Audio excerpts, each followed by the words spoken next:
Assalamualaikum warahmatullahi wabarakatuh. Kembali saya Kusnada Jaya, Rumah Sakit Umum Dr. Murjani. Sekarang saya berada di lantai 6 Hotel Tusita di Bali, dan hari ini tanggal 6 Desember tahun 2022.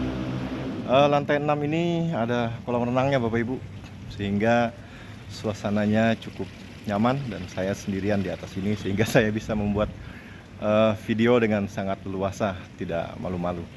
Nah, dalam posting sebelumnya kami sudah menyampaikan beberapa informasi mengenai manajemen risiko, tapi nampaknya informasi itu kurang memadai, sehingga penafsiran tentang manajemen risiko juga sangat bervariasi.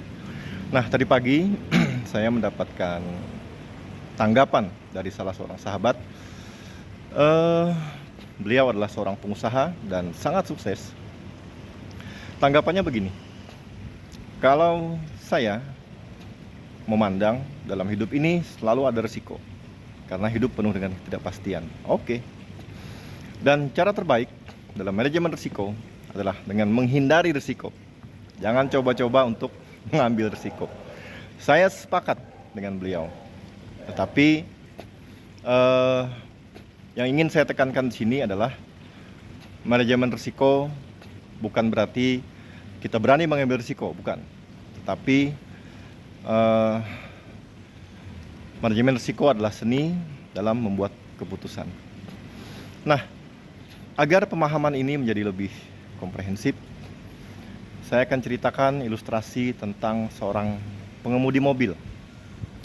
Saya yakin dan percaya kawan-kawan Sobat Murjani memiliki kemampuan untuk menjadi driver, dan barangkali juga sudah memiliki mobil, ya, karena organisasi kita adalah organisasi yang hebat. Nah, ketika Anda memiliki mobil, Anda tentu memiliki tujuan. Misalnya Anda ingin berkendara dari Sampit ke Palangkaraya dengan estimasi waktu 4 jam. Atau Anda memutuskan saya ingin berkendara dengan saya ingin tiba di Palangkaraya dalam waktu 6 jam misalnya. Itu adalah goal kita. Tetapi apabila kita berkendara pada malam hari, tentu kondisi di depan sangat gelap.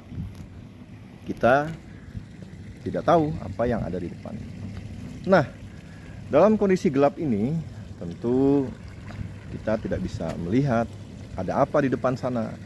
Apakah ada tikungan? Pak, saya ini suka nikung, Pak.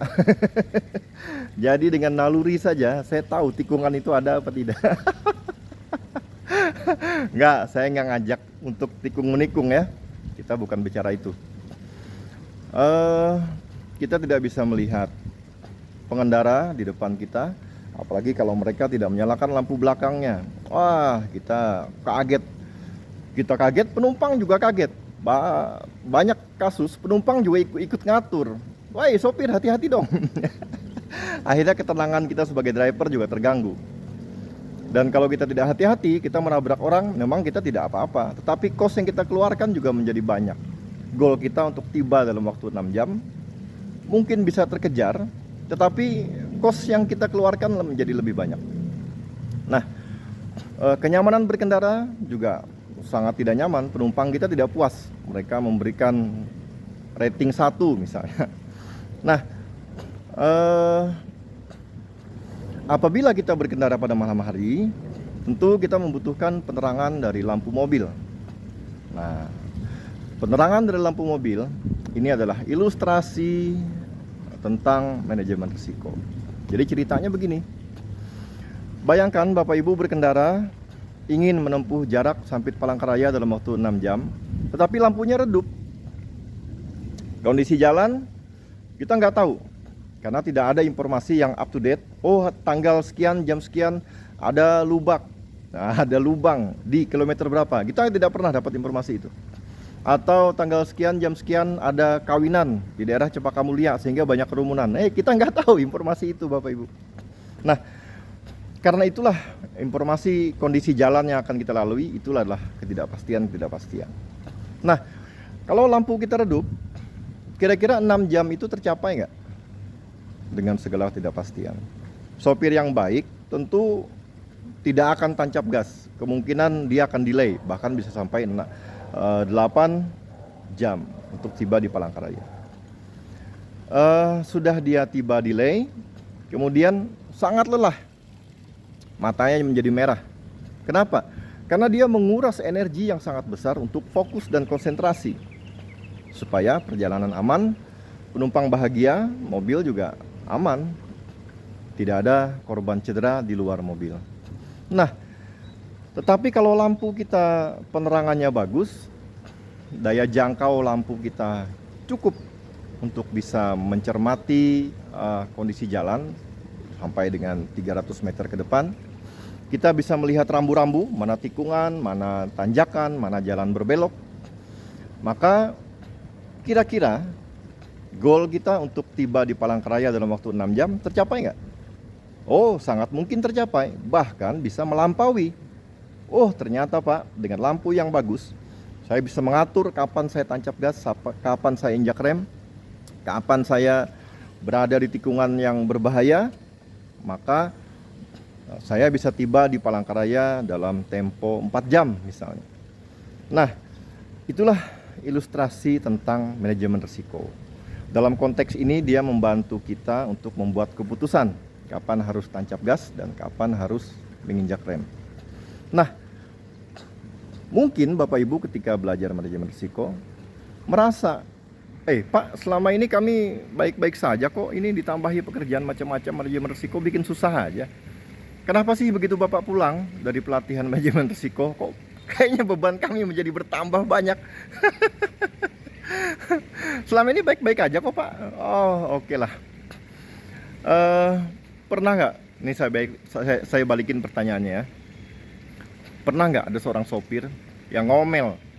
Ngapain sih dipasang-pasang lampu segala? Berat tahu. Tentu tidak kan? Justru sebagai seorang driver merasa bersyukur, wah bagus nih mobil, lampunya keren, bisa menolong saya saat tiba di Palangkaraya dengan lebih cepat dan selamat. Nah, itulah kira-kira ilustrasi tentang manajemen risiko. Sehingga kita tahu kondisi di depan kita seperti apa, jalan lurus, kemudian tidak ada halangan, oh ya kita bisa agak tancap gas lah sedikit. Kalau jalan berkelok, banyak pengendara, banyak anak muda yang nongkrong-nongkrong secara misterius, oh kita tentu melambatkan, kita tentu menginjak rem.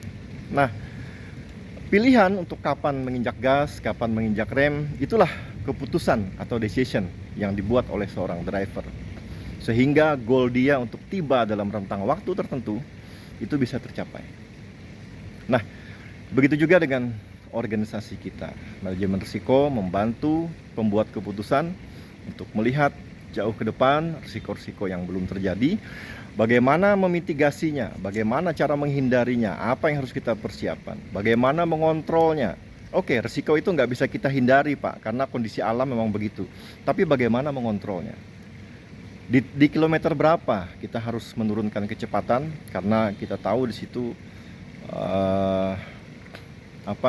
banyak lubang-lubang di jalan. Nah, kemudian bagaimana kalau ada hujan lebat Pak, hujan badai? Tentu lampu terang tidak lagi memadai. Kita bisa melihat dulu nih kemampuan wiper kita seperti apa. Oleh sebab itu, manajemen risiko tidak berdiri sendiri. Dia diimbangi dengan kemampuan untuk melihat kapasitas mobil kita. Dalam konteks organisasi, kemampuan melihat kapasitas mobil kita, kemampuan melihat apakah wiper kita adalah wiper terbaik untuk menjaga pandangan tetap bersih. Ini adalah kematangan organisasi. Nanti dia akan dibahas dalam konteks yang berbeda. Tetapi lampu yang bisa membantu kita melihat ke depan, inilah manajemen risiko dalam ilustrasi. Sehingga dengan itu kita bisa melihat, ya, apakah ada polisi tidur? Ini beneran ya, polisi tidur, bukan polisi tiduran. Enggak, mohon maaf ya Bapak. Apakah ada tikungan di depan? Apakah ada hambatan-hambatan? Apakah ada pohon tumbang? Sehingga kita bisa membuat keputusan terbaik dan goal kita untuk tiba tepat waktu bisa tercapai. Baik, kira-kira itu.